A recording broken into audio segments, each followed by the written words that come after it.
भजनपुर नामक एक गांव में चंदन अपनी बीवी चमेली के साथ नया नया रहने आया था। गांव को देख चमेली बहुत खुश थी। गांव के सभी लोग चंदन और चमेली से अच्छे से बात करते। एक दिन चमेली गांव के ट्यूबवेल पर अपने घर के कपड़े धोने जाती है। वो उधर जाकर देखती है कि उधर तो बहुत ही सारी गांव की महिलाएं एक लाइन में खड़ी हैं, ट्यूबवेल से पानी लेने के चक्कर में। तभी चमेली की नजर थोड़ी सी दूर एक दूसरे ट्यूबवेल पर पड़ती है। अरे, कोई उस ट्यूबवेल पर क्यों नहीं जा रहा? सारी महिलाएं यहाँ ही क्यों इकट्ठा होकर कपड़े धो रही हैं? लगता है गांव में नई आई हो तुम। जी हाँ, मैं और मेरे पति, हम दोनों गांव में अभी नए ही आए हैं। तभी तो मैं कहूँ, तुम्हें उस ट्यूबवेल के बारे में कैसे नहीं पता? क्यों, क्या हुआ है उस ट्यूबवेल पर ऐसा? अरे, उस ट्यूबवेल पर एक बहुत भयानक चुड़ैल का साया है। तुम कभी भी उधर मत जाना, नहीं तो चुड़ैल तुम्हें जिंदा नहीं छोड़ेगी।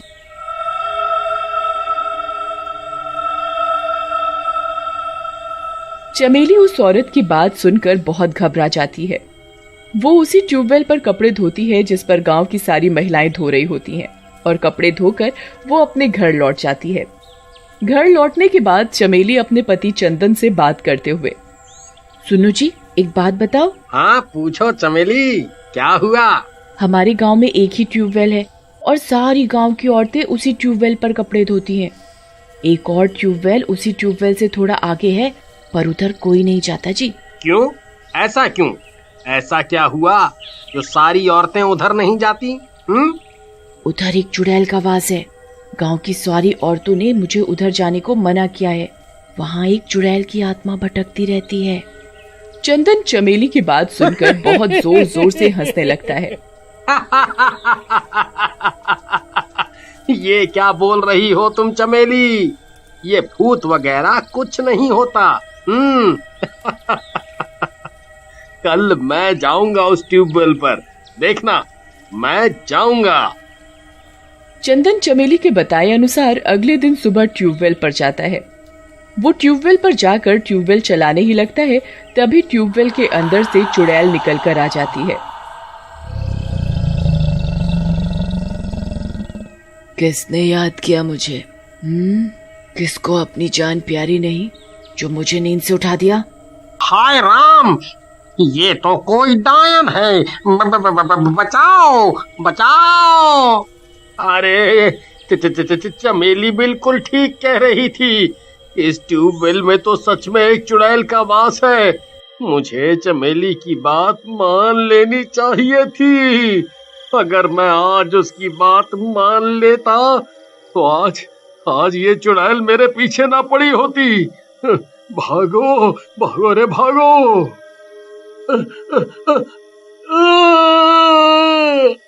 चंदन चुड़ैल को देखकर भागने लगता है। चंदन जैसे ही भागने लगता है, चुड़ैल उसे खुद ब खुद अपनी तरफ खींच लेती है। आज तू मर जाएगा, आज तेरा खात्मा है। मैं आज तुझे जिंदा मार डालूंगी। अरे अरे, नहीं नहीं, अरे नहीं, मुझे माफ कर दो, मुझे माफ कर दो। देखो, मैं इस गांव में नया आया हूँ, मुझे कुछ नहीं पता था इस ट्यूबवेल के बारे में। मुझे मत मारो, मैं अभी जीना चाहता हूँ, मैं जीना चाहता हूँ। मुझे मत मारो, मुझे मत मारो। चंदन गिड़गिड़ाकर चुड़ैल से बचने की भीख मांग ही रहा होता है, तभी चुड़ैल की नजर ट्यूबवेल से निकले पानी पर पड़ जाती है। पानी में चुड़ैल को उसकी परछाई दिखती है। चुड़ैल उस परछाई को एक दूसरी चुड़ैल समझने लगती है। अरे, ये कौन चुड़ैल आ गई मेरी जगह पर? इस ट्यूबवेल पर तो सिर्फ मेरा ही राज है। मैं ही इस ट्यूबवेल में रहती हूँ। किसकी इतनी हिम्मत हुई जो मेरी जगह आकर बैठ जाए? मैं अभी इसे ट्यूबवेल से बाहर निकालती हूँ। चुड़ैल अपनी परछाई से बात कर ही रही होती है, तभी इस बात का फायदा उठाते हुए चंदन वहाँ से भाग निकलता है। भागो, भागो भाई, भागो, इस ट्यूबवेल में चुड़ैल है। भागो रे भागो, अपनी जान बचाकर भागो। चंदन एक क्षण भी खराब ना करते हुए सीधा अपने घर की ओर जाता है। वो घर जाकर सारी बात अपनी बीवी चमेली को बताता है। अरे अरे, चमेली, चमेली, मुझे बचाओ, मुझे बचाओ, मैं मर जाऊंगा। मुझे बचाओ, मुझे बचा लो। क्या हुआ जी, आप ठीक तो है ना? तुम ठीक कह रही थी। उस ट्यूबवेल में एक सच की बहुत भयानक चुड़ैल है। वो मेरे पीछे पड़ गई है। वो मुझे मार कर ही दम लेगी। हाँ, मुझे मार कर दम लेगी, मुझे मार देगी। मुझे बचा लो। अरे ऐसे कैसे? आप चिंता मत करिए, मैं आपको ऐसे परेशान नहीं देख सकती।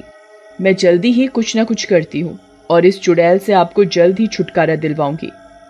चुड़ैल को देखकर चंदन की तबीयत बहुत खराब हो जाती है और वो काफी समय तक घर से बाहर भी नहीं निकलता।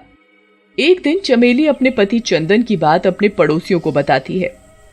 मेरे पति बहुत परेशान हैं, वो घर से बाहर तक नहीं निकलते।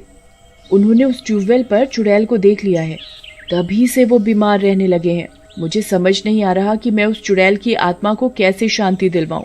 ऐसे तो डर की वजह से मेरे पति पूरी जिंदगी घर में ही निकाल देंगे।